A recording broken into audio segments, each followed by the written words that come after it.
추수감사절을 맞아 지난주부터 2주 연속으로 감사에 대한 말씀을 함께 나누고 있는데, 성경이 말하는 감사는 무엇일까요? 성경 구절 중에 감사로 굉장히 유명한 구절이 있죠. 범사에 감사하라. 이 범사에 감사하라 라는 말씀 성구에서 사용되는 감사라는 단어를 원어로 보면 헬라어로 유카리스테오라는 단어라고 해요. 이 단어는 좋다, 선하다 라는 뜻의 유와 카리스, 은혜라는 뜻의 합성어입니다. 그래서 성경이 말하는 감사는 어떤 뜻이냐면, 이 두 단어를 합쳐진 이 유카리스테오는 하나님의 모든 일은 선하다, 하나님의 모든 일은 좋다, 하나님의 모든 일은 합당하다 라는 뜻입니다. 그래서 성경이 말하는 감사는 단순히 고마움을 조금 더 넘어서 하나님의 모든 일은 선하시고 좋으며 그 모든 일이 합당합니다 라는 것을 고백하는 믿음의 고백인 것입니다. 그런 의미에서 감사는 그렇기 때문에 하나님 앞에서 내 신앙을 점검하는 잣대가 될 수 있고, 심령의 회복이 일어날 때 터져나오는 믿음의 고백이기도 한 것입니다. 그렇다면 우리 사랑하는 성도 여러분은 지금 그 믿음의 선포, 우리 심령이 회복될 때 터져나오는 그 믿음의 고백, 감사가 내 삶에서 터져나오고 있습니까? 성도님들의 대답을 듣고 싶지만 잘 들리지가 않네요. 그렇다면 우리는 무엇에 감사하고 또 그 감사는 어떻게 해야 터져나올 수 있는 것일까요? 오늘 본문을 보면 무엇에 감사해야 하는지에 대해서 굉장히 단순하고 간결하게 이야기하고 있습니다. 10절에 보면 이렇게 말씀하고 있어요. 느헤미야가 이스라엘 백성들에게 10절에 이렇게 이야기합니다. 느헤미야가 그들에게 이르기를, 여기서 그들은 이스라엘 백성이죠. 그들에게 이르기를, 너희는 쭉 얘기하다가 여호와로 인하여 기뻐하는 것이 너희의 힘이라 라고 이야기합니다. 지금 느헤미야가 이스라엘 백성을 향해서 무엇을 인하여 기뻐하라 라고 하고 있습니까? 바로 여호와 하나님으로 인해서 기뻐하고 감사해야 한다 라고 이야기하고 있는 것입니다. 그리고 이스라엘 백성들은 그러한 느헤미야의 이야기를 듣고 실제로 기뻐하고 실제로 감사합니다. 12절에 보면 모든 백성이 곧 가서 먹고 마시며 나누어주고 크게 즐거워하니 라고 해요. 그런데 우리가 생각해보면 이스라엘 백성들 참 너무 고분고분하고 참 너무나도 순하고 말을 너무 잘 듣지 않나요? 아니, 예를 들어서 이제 제가 설교 중에 이렇게 성도님들께 사랑하는 성도 여러분, 하나님으로 인하여 기뻐해야 합니다. 할렐루야. 이렇게 이야기를 한다면, 물론 우리 성도님들께서는 하나님으로 인하여 기뻐해야 하는구나 라고 받아들이실 수는 있겠죠. 감사해야 하는구나, 하나님으로 인해서 기뻐해야 하는구나 라고 우리가 지식적으로 또 머리로 이해할 수는 있을 거예요. 그렇구나 라고. 그런데 제가 이 말을 했다고 해서 그 즉시 내 마음에서 감사가 터져나오고 마음이 막 즐거워지고 기뻐지고 이렇게 되는 것은 사실 그렇게 쉬운 일은 아닐 것입니다. 그렇다면 이스라엘 백성들은 어떻게 저 말 한마디에 바로 기뻐하고 바로 감사할 수 있었던 것일까요? 어떻게 그들의 심령은 회복이 되어서 믿음의 고백인 감사가 터져나올 수 있었던 것일까요? 저와 여러분이 오늘 느헤미야와 이스라엘 백성, 에스라, 그리고 하나님 사이의 이야기를 통해서 우리 마음속에서도 감사가 터져나오기를 주님의 이름으로 간절히 소망합니다. 먼저 첫 번째로 이 본문에서 자세히 보아야 하는 것은 이스라엘 백성들이 말씀에 대해 가졌던 태도를 조금 주의 깊게 볼 필요가 있습니다. 먼저 1절입니다. 모든 백성이 일제히 수문 앞 광장에 모여 모든 백성들이 광장에 모였대요. 그리고 학사 에스라에게 모세의 율법책을 가져오기를 청하매, 그러니까 다른 말로 이스라엘 백성들이 모든 사람들이 한자리에 모여서 성경 가져오기를 요청했다는 것입니다. 계속해서 2절과 3절에도 이 모든 사람에 대한 부분이 좀 강조가 되는데 이렇게 말씀하고 있어요. 회중 앞 곧 남자나 여자나 알아들을 만한 모든 사람 앞에 이르러. 3절 남자나 여자나 알아들을 만한 모든 사람 앞에서 읽음에.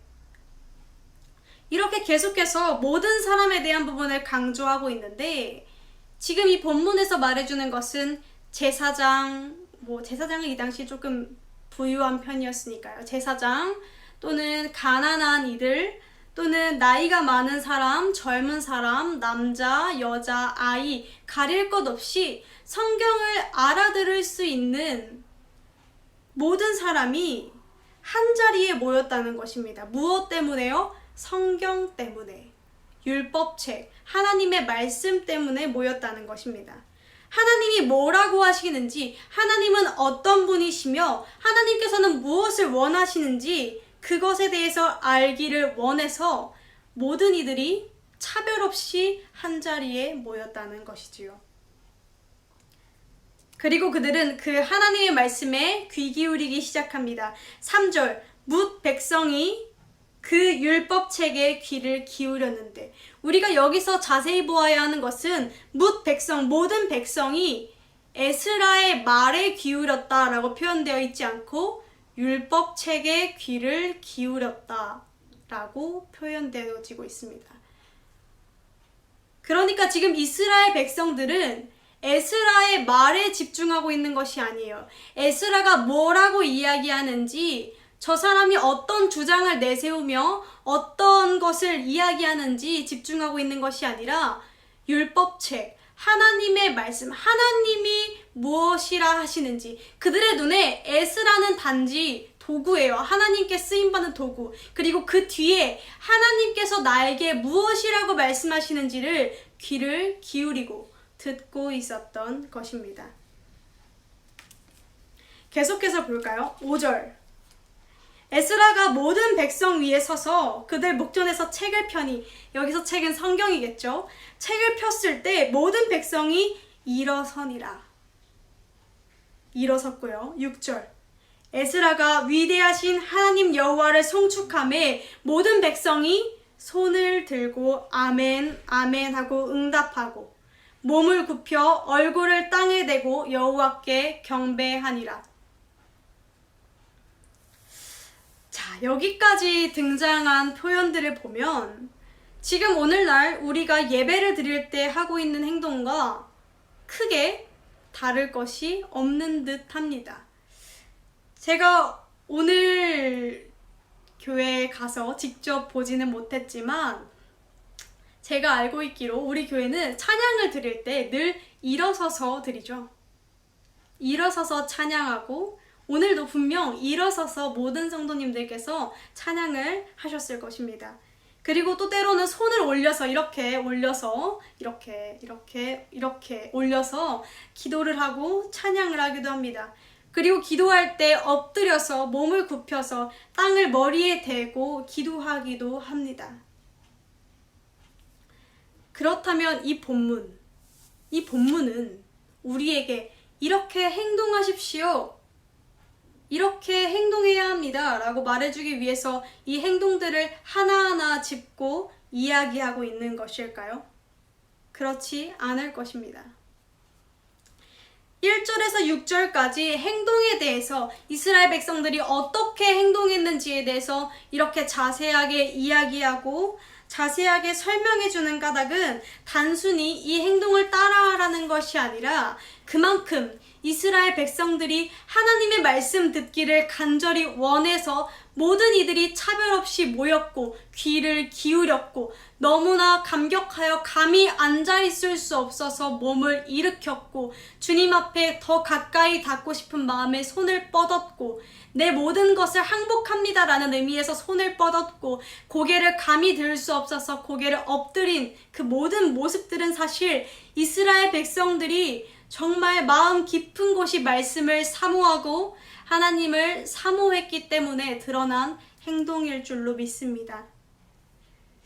우리는 이러한 태도가 우리 안에 있어야 합니다. 태도만 있어서는 안 됩니다. 이 태도가 자연스럽게 터져 나와야 합니다. 이스라엘 백성들이 에스라가 시켜서 손을 드십시오, 행동을 이렇게 하십시오 라고 해서 하는 것이 아니듯이 우리도 모든 성도님들이 일어나시니까 나도 일어나야 하고 또는 옆에서 손을 드네 나도 손을 들어봐야겠다가 아니라 내 마음 깊은 곳에서 하나님을 사모하고 하나님의 말씀과 하나님을 경배하는 그 과정이 너무나도 귀해서 그렇게 행동이 나오는 그러한 태도가 내 안에 있어야 될 줄로 믿습니다. 두 번째로 우리가 주목해야 하는 것은 이 본문 전체의 상황을 주관하시는 하나님의 은혜인 줄로 믿습니다. 자, 우리가 착각해서는 안 되는 것이 하나 있습니다. 이들이 행동을 이렇게 했다고 해서 그 자리에 하나님의 임재가 조건처럼 반응해서 하나님이 조건에 달성했기 때문에 너네가 손을 들었기 때문에 너네가 나 때문에 모였기 때문에가 아니라 이 전체의 상황을 주관하시는 하나님의 은혜로부터 이 모든 상황은 펼쳐졌다는 것입니다. 이스라엘 백성들은 하나님의 말씀을 듣기를 사모하는 마음으로 모였습니다. 갈급해했고 간절해했고 또 지도자들은 랑독하고 그 뜻을 해석하며 그 말씀을 깨닫게 했습니다. 자신의 생각을, 에스라 본인의 생각을 이야기하는 것이 아니고요. 느헤미야도 본인의 생각을 이야기하는 것이 아니고 겸허하게 낮아지는 모습으로 자신의 생각을 철저하게 빼고 하나님의 말씀을 그저 읽고 그 말씀을 해석해 주었습니다. 그뿐이었어요.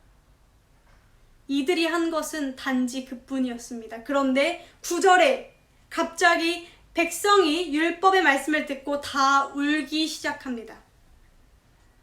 12절 크게 즐거워하기 시작합니다.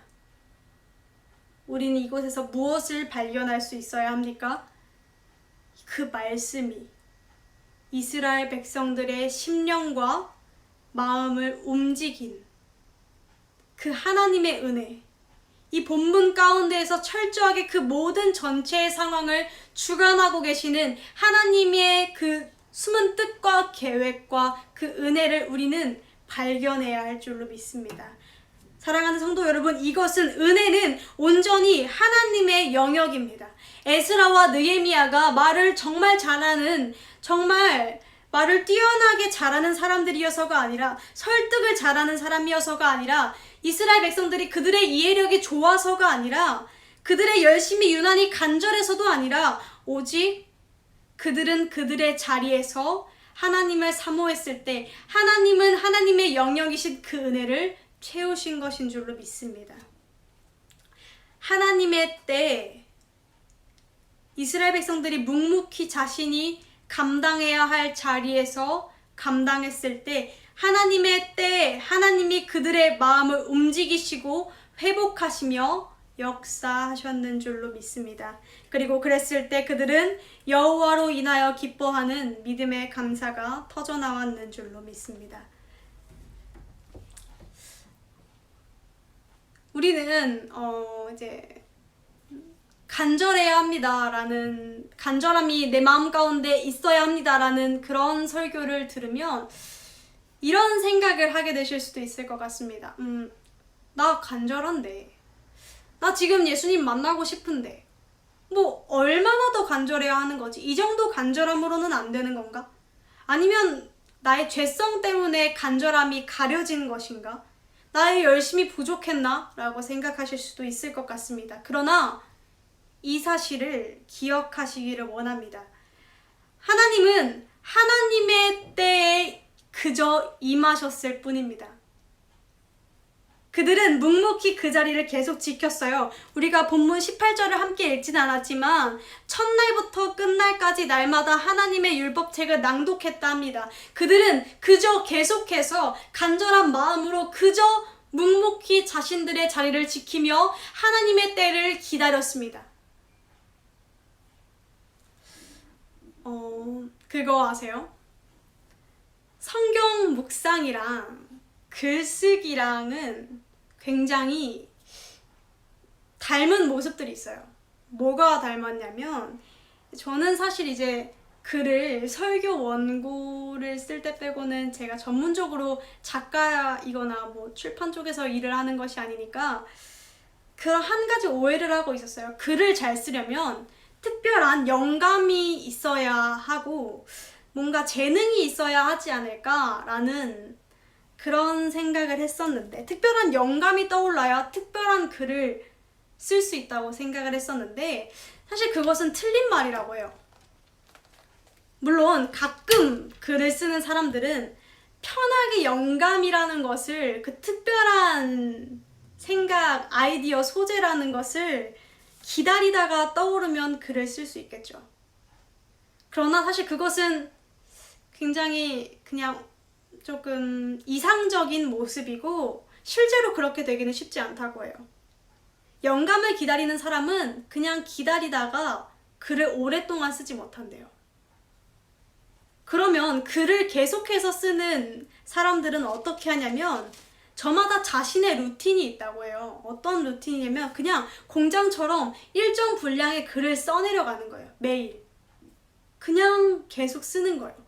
이게 죽이 되든 밥이 되든 그냥 계속 쓰는 거래요. 영감을 막 기다리고 막 이런 게 아니라 일단 쓴대요. 근데 그렇게 계속 반복하다 보면 가끔씩 자신의 수준을 뛰어넘는 그 특별한 소재, 영감 이런 것들이 떠오른다고 해요. 그리고 그들은 깨닫는데요. 아, 이러한 영감은 나 스스로 통제할 수가 없구나. 제가 글쓰기와 묵상도 조금 닮은 부분이 있다 했는데 사실 묵상도 같아요. 뭐가 같냐면 신앙생활도 같아요. 매일 특별한 은혜가 있다면 사실 그것은 굉장히 감사한 일일 것이에요. 그러나 우리가 현실을 보면 그렇지 못할 때도 많아요. 우리가 매일 기도한다고 해서 매일 특별한 은혜를 받는 것은 사실 아니에요. 매일 성경을 읽는다고 해서 매일 무언가 깨달아지는 것도 사실 아니에요. 그냥 읽을 때도 있어요.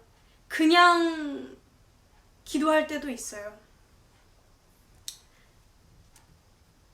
하지만 그럼에도 성경을 평생 읽으려면, 묵상을 평생 하고 주님과 평생 교제하려면 매일 꾸준히 읽어야 합니다. 하루 세 끼 먹듯이 앉아서 말씀을 섭취해야 해요. 물론 성경을 펼칠 때마다 특별한 은혜가 임하기를 원하는 그런 간절함은 있어야겠지요. 그러나 은혜는 내가 통제할 수 없습니다. 쥐어짠다고 해서 나오는 게 아니에요. 내가 목이 갈라진다고 해서 내가 정말 특별한 무언가의 은혜를 받는 것은 아닙니다. 왜요? 은혜는 당연한 것이 아니거든요. 당연하게 우리에게 주어져야 하는 합당한 대가가 아니거든요. 그저 선물이거든요. 선물은 주는 사람이 보내야 받는 사람이 받을 수 있는 것입니다. 그럼 어떡하냐고요? 그냥 기도하는 거예요. 그냥 말씀 읽는 거예요. 하나님의 때를 모르잖아요. 우리는 언제 나에게 임하시려는지 나는 모르기 때문에 알면 사실 그때만 기도하면 안 되겠지만 그럴 수 있겠지만 모르기 때문에 우리는 피조물이라서 창조주의 뜻을 모르기 때문에 그저 매일 엎드리고 그저 매일 기도하고 묵상하는 거예요. 무언가 깨달아지지 않더라도. 원래 제가 굉장히 고상한 표현을 잘 못해서 그런데 원래 아쉬운 쪽이 계속 표현하는 거예요. 원래 아쉬운 쪽이 원래 계속 매달리고 계속 달라고 원하고 하는 거예요, 사실. 아쉬운 쪽이라고 표현하면 좀 기분이 나쁘실까요? 하지만 사실이에요. 하나님과 우리와의 관계는 동등한 관계가 아닙니다. 하나님은 창조주이시고 우리는 피조물인데 어떻게 하나님과 우리가 동등한 관계에서 은혜를 당연하게 요구할 수 있겠습니까? 우리는 하나님의 때를 모르는 것이 당연하고 그 은혜가 나에게 언제 임하려는지 모르는 것이 당연하고, 그렇기 때문에 피조물의 자리에서 창조주를 경배하고 매일 말씀을 묵상하고 기도하는 것이 우리가 합당하게 해야 할 일이라는 것입니다. 다만 그럼에도 주님께서 우리를 사랑하셔서 너희가 나를 간절히 부르면 내가 어떻게 응답하지 않겠니? 내가 너희를 이렇게나 사랑하는데 라고 말씀하시는 그 은혜에 그저 감사할 뿐인 것이죠.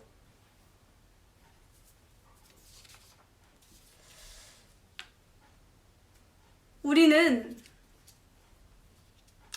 말씀을 볼 때, 그리고 그 말씀을 통해서 나를 향한 하나님의 메시지를 발견하고 그 은혜가 나에게 임할 때 우리는 감사가 터져 나옵니다. 왜 말씀을 볼 때 그 메시지를 발견할 때 감사가 터져 나오냐면요, 이것은 내가 하는 것이 아니라 터져 나온다라는 표현을 계속해서 사용하는데, 왜 그런 거냐면 성경은 하나님이 누구인지를 설명하고 내가 어떤 존재인지를 설명해 주기 때문이에요. 자, 이게 무슨 말일까요? 이렇게 생각해 볼게요. 자, 우리는 언제 감사하고 언제 감사하지 못할까요? 혹시 생각해 보신 적 있으신가요? 우리는 언제 감사하며 언제 감사하지 못할까? 무언가 커다란 돈이 들어와야 감사하고 그렇지 못할 때 감사하지 못할까? 사실 그것은 아닌 것 같아요. 왜냐면 어려운 상황에서도 감사할 사람들은 감사하고, 정말 부귀영화를 누리는 사람들도 감사하지 못하는 사람들은 많기 때문에 그러한 기준은 아닌 것 같아요. 그럼 어떤 것인가? 우리에게는 이런 게 있어요. 이렇게 일정한 선이 있어요. 나는 적어도 이 정도의 대우는 받아야 해. 이 선이 없는 사람은 없겠죠, 사실. 이 선은 모두에게나 있습니다. 그래서 우리는 우리가 세운 이 선 이하의 대우를 받게 되면 감사하지 못하게 되고, 이 선 이상의 대우를 받게 되면 굉장히 뛸 듯이 감사하게 되는 것이죠. 자, 이 선은 감사의 대상이 사람일 땐 이 선이 분명하게 필요해요. 필요합니다. 예를 들어서 이제 내가 어떤 사람과 계약을 했는데 돈을 지불하고 그에 합당한 대우를 받기로 했는데, 만약에 그 약속한 것보다 못한 대우를 받는다면 불만이 생길 수 있겠죠. 당연합니다. 합당해요, 이러한 선.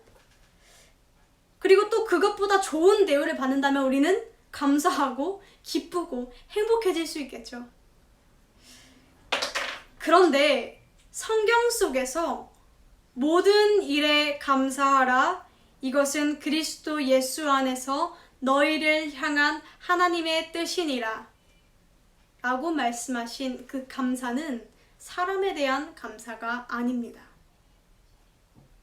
그 감사는 하나님에 대한 감사예요. 여호와로 인하여 기뻐하라, 사람으로 인하여 기뻐하라가 아니라 여호와로 인하여 기뻐하고 여호와로 인하여 감사하라. 그 대상이 하나님이기 때문에, 그래서 성경에서도 모든 사람에게 감사하라가 아니라 모든 일에 감사하라라고 하잖아요. 그렇죠? 우리는 사람이 감사의 대상일 때는 이 선을 들이미는 게 합당할 수도 있습니다. 왜냐면 선이 없으면 너무 힘들어지겠죠. 그쵸? 그런데 이 대상이, 감사의 대상이 사람이 아니라 하나님이라면 우리는 이 하나님 앞에서 선을 들이밀 수가 없어요. 하나님, 나는 마땅히 이 정도 복은 받아야 하는데요. 라는 말을 우리는 할 수가 없다는 것입니다. 왜죠? 나는 피조물이자 죄인이고 하나님은 선하신 분이시자 창조주시며 우리를 죽음 가운데에서 생명으로 건져주신 생명의 은인이자 나의 아버지시기 때문이죠. 하나님이 우리에게 허락하신 그 모든 것이 사실은 내가 마땅히 받아야 해서 받은 것이 아니라 그 모든 것이 하나님의 선하심으로 말미암아 값없이 나에게 주신 것이기 때문에 우리는 우리의 선을 들이밀 수가 없어요. 성경은요, 이 팩트를 계속해서 이야기합니다. 이 팩트란 무엇이냐? 하나님은 창조주시고 너희는 죄인이야. 우리는 죄인이야. 너는 죄인이고 나도 죄인이야. 우리 모두가 죄인이야. 하나님 앞에 그저 피조물이야. 라는 것을, 너희는 한계가 있는 사람이야. 라는 것을 계속해서 이야기하고 계속해서 성경 전체를 통해서 말씀해주고 있습니다. 우리는 그래서 말씀을 볼 때 나의 존재를 깨닫게 됩니다. 말씀을 볼 때 하나님이 어떤 분이신지를 깨닫게 됩니다. 그렇다면 자연스럽게 나 같은 자에게 주님이 이런 은혜를 주시다니라고 하면서 은혜와 감사가 터져나올 수밖에 없는 것입니다. 사랑하는 성도 여러분, 오늘 본문에선 이렇게 이야기해요. 여호와로 인하여 기뻐하는 것이 너희의 힘이다. 왜 너희의 힘일까요? 왜 감사하는 것이 우리에게 힘일까요? 그것은 하나님을 인정하는 것이, 하나님을 감사하는 것이 피조물 된 우리가 할 수 있는 가장 지혜로운 삶의 태도이기 때문입니다. 전도서 말씀을 보면,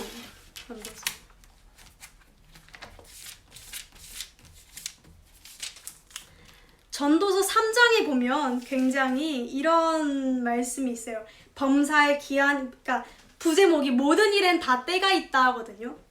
그 때에 대해서 이야기하는데 계속해서 이렇게 이야기해요. 날 때가 있고 죽을 때가 있으며 심을 때가 있고 심은 걸 뽑을 때가 있으며 죽일 때가 있고 치료할 때가 있고 다 때가 있다. 뭐 찾을 때가 있고 잃을 때가 있고 지킬 때가 있고 버릴 때가 있고 이런 때를 계속해서 이야기를 하는데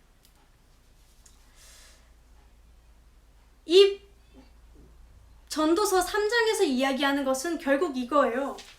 사람의 인생은 결국 날 때, 2절의 날 때와 그 죽을 때 사이의 시간이야 라는 것이에요. 자, 날 때와 죽을 때 그 사이의 시간, 사실 그렇죠. 인생은 정말 태어날 때와 죽을 때 그 사이의 시간이죠. 자, 그런데 우리가 식물로 생각해 볼게요. 식물은 이렇게 표현하거든요. 심을 때가 있고 심은 것을 뽑을 때가 있다. 그러니까 식물의 삶은 심을 때부터 심은 것을 뽑힐 때까지의 삶인 것이죠. 그렇죠? 그런데 우리가 이렇게 생각해 볼게요. 그렇다면 그 식물, 예를 들어서 뭐로 할까요? 저는 버섯을 좋아해요. 자, 버섯은 심는 것은 아니긴 한데 어쨌든 버섯이 뽑히고 나서 그 버섯은 어떻게 되나요? 뽑힌 이후의 시간에서는 우리 입에 들어오죠. 버섯의 목적이라고 할 수는 없겠지만 사실 우리의 몸에 들어와서 우리의 영양분을 주는 역할을 하죠. 그 식물들은. 우리가 이것을 통해서 알아야 되는 것은 이 세상에 존재하는 모든 것들은 눈에 보이는 그 날 때, 죽을 때 그 사이의 시간, 그 보여지는 시간뿐만이 아니라 그 이후의 시간 속에서 본질적인 목적이라는 것이 있다는 거예요. 그 사이의 시간을 통해서 본질적인 목적을 이루기 위해서 이 시간이 존재한다는 것을 우리는 깨달아야 합니다. 자, 그렇다면 우리는 어떤 목적이 있습니까? 우리는 어떤 목적으로 창조된 자들입니까? 우리는 하나님을 경배하고 찬양하기 위해서 태어난 자들입니다. 그래서 우리는 인생을 이렇게 표현할 수 있습니다. 하나님을 사랑하고 하나님을 경배하고 하나님과 교제하고 하나님께 감사하며 하나님께 영광 돌리는 그 인생의 순간들을 통해서 본질적인 목적, 다시금 하나님께로 돌아가는 영원한 천국으로 주님의 나라로 돌아가는 그 목적으로 향해서 계속해서 달려나가는 것이 우리의 삶의 인생의 진정한 목적이라는 것을 우리는 깨달아야 할 줄로 믿습니다. 그런데 사람들은 이것을 쉽게 잊어버려요. 왜 잊죠? 왜 이것을 놓치죠? 왜 인생을 살고 우리가 왜 지금 이렇게 살아 숨쉬고 있으며 무엇을 위해 사는가? 나의 인생을 무엇을 위해서 해야 하며 어떤 것을 하면서 나는 살아야 하는가에 대해서 우리는 본질적인 목적을 잃은 사람들이 너무나 많아요. 왜죠? 바로 하나님을 놓쳐서 그래요. 수없이 눈에 보이는 다른 것들로 인해서 기뻐합니다. 나의 노력과 나의 성취, 내 눈앞에 보이는 여러 가지 작은 기쁨들, 실적, 매출, 성적, 관계, 연인, 배우자, 자녀들의 성적이 오르면 우린 뛸 듯이 기뻐하죠. 이런 모든 것들을 너무 기쁜 것들이, 작은 것들이, 너무나 작은 것들인데 내 눈앞에 너무나 가까이 있어서 내 현실 앞에 딱 놓여 있어서 너무 크게 보이고 내 인생의 전부인 것처럼, 이것들이 내 인생의 목적인 것처럼 보여질 때가 너무나 많아요. 그래서 우리는 그 하나님을 놓쳐요. 인생의 본질적인 목표를 놓치고 본질적인 목적, 하나님을 찬양하는 것만이 우리의 목적인 것인데 그것을 놓친다는 것이에요. 그런데 주님께서는 전도서 3장 9절에서 10절에 이렇게 반문하세요. 그렇게 놓친 자들에게, 그렇게 놓친 채로, 하나님을 잃어버린 채로 계속해서 열심히만 수고하고만 살아가고 있는 사람들에게 이렇게 질문하세요. 일하는 자가 그의 수고로 말미암아 무슨 이익이 있겠느냐? 하나님이 인생들에게 노고를 주사 애쓰게 하신 것을 내가 보았노라. 뭐라고 물으시는 거예요? 하나님께서는 이렇게 물으시는 거예요. 내 사랑하는 딸아, 내 사랑하는 아들아, 너가 그렇게 인생에서 수고로 말미암아서 무슨 이익을 건졌느냐? 어떤 것이 너의 삶에 남았느냐? 그렇게 너가 뛸 듯이 기뻐하던 것들, 너를 기쁘게 해주던 것들, 너로 인하여 감사가 나오게끔 하던 그 수많은 너의 자녀 성적 향상, 실적, 우리 집 재산, 나의 커리어, 이런 모든 것들이, 이런 모든 것들이, 너의 수고로 말미암아서 생겼던 모든 것들이 결국 무슨 의미가 있으며 무슨 이익이 있느냐? 너에게 그래서 남은 게 뭔데? 라고 물으시는 거예요. 사랑하는 성도 여러분, 우리는 이 질문에서 대답해야 합니다. 사실 이스라엘 백성도 이 질문에서 솔직해졌을 때 감사가 터져 나왔어요. 왠 줄 아세요? 이스라엘 백성들 이 전 상황이 어땠냐면요, 포로로 잡혀서 자신의 권리 주장 하나 없이 모든 것들 다 뺏기고, 집, 재산, 내 국가, 내 가족, 이웃 모든 것들을 다 뺏기고 아무것도 없었거든요. 그리고 이스라엘 땅으로 돌아와서도 땅으로 돌아오기만 하면 될 줄 알았는데, 돌아와서도 계속해서 부딪힘과 싸움 이런 것들로 마음이 너무나 허무하고 성벽을 재건을 해도 마음이 허무하고 갈급하고 채워지지 않는 그 마음 깊은 곳에 대한 갈급함으로 계속해서 나에게 남은 것이 무엇인가? 나에게 내가 이러한 수고들로 말미암아서 얻어진 게 결국은 무엇인가? 라고 고민했던 이들이기에 주님의 말씀이 임했을 때 내 처지를 발견하게 되고 내 모습을 발견하게 되고 내 모습, 내 존재, 나는 그저 피조물이며 나는 주님을 찬양할 수밖에 없는 존재구나 라는 것을 깨달았기 때문에 이들은 감사를 고백하게 되고 찬양을 하게 되고 주님 앞에 철저하게 주님으로 인하여 기뻐하는 자들이 되었던 것이죠. 사랑하는 성도 여러분, 추수감사절을 보내고 있는 지금 오늘이죠. 물론 우리가 안타깝게도 지금 이렇게 예배를 드리게 되어서 정말 마음이 너무나 아프고 힘들지만 그래도 오늘은 추수감사 주일인데 어떤 마음으로 지금 예배를 나아오셨는가를 묻고 싶어요. 우리가 감사가 터져나오기 위해서는 나의 존재를 알아야 해요. 나의 존재는 내가 보고 싶다고 볼 수 있는 게 아니에요. 왜? 죄성 때문에 우리는 볼 수가 없어요. 마치 가려진 것만 같아요.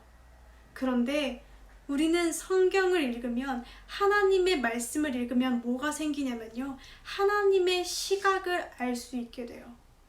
하나님의 시각을 우리가 가지게 되면 어떻게 돼요? 우리가 표현하는 영적 눈이 열린다라는 것은 정말 뭔가 계시를 받아서 영적 눈이 열린다라고 하는 것이 아니고요. 하나님의 시각을 가지고 내 모습을 똑바로 마주하게 되기 때문에 영의 눈이 열린다라고 표현하는 거예요.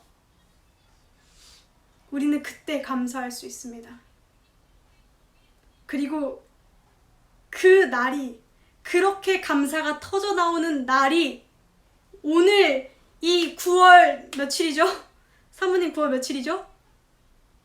9월 제가 기억해내야 하는군요. 9월 12일 일이 추수감 12일이 추수감사 주일이 아니라 매일매일이 추수감사 주일이 될 것이며 매일매일이 감사한 주님과의 날들이 될 것이며 우리가 그렇게 말씀 앞에서 철저하게 깨어질 때 우리는 매 순간순간을 감사로 살아갈 수 있는 것이겠죠.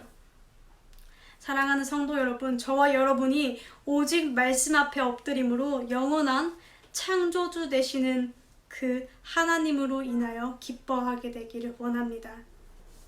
그러한 삶이 되기를 원하고요. 그러한 순간들이 매일매일 쌓여나가기를 원합니다. 때로는 어려움과 고난이 있을지라도 모든 일은 선하시다라는 고백. 나에게 놓여진 그 모든 상황이 하나님이 허락하신 것임을 내가 믿기에 선합니다. 주님, 나에게는 어려우나 나에게는 감사가 나오지 않으나 주님, 이 모든 일이 당신께서 주관하신 일이시고 이 순간이 결과가 아니라 그 모든 순간의 과정임을 나는 압니다. 당신은 승리하실 것을 나는 압니다. 라고 그렇게 고백하게 되는 저와 여러분 되기를 주님의 이름으로 간절히 소망합니다.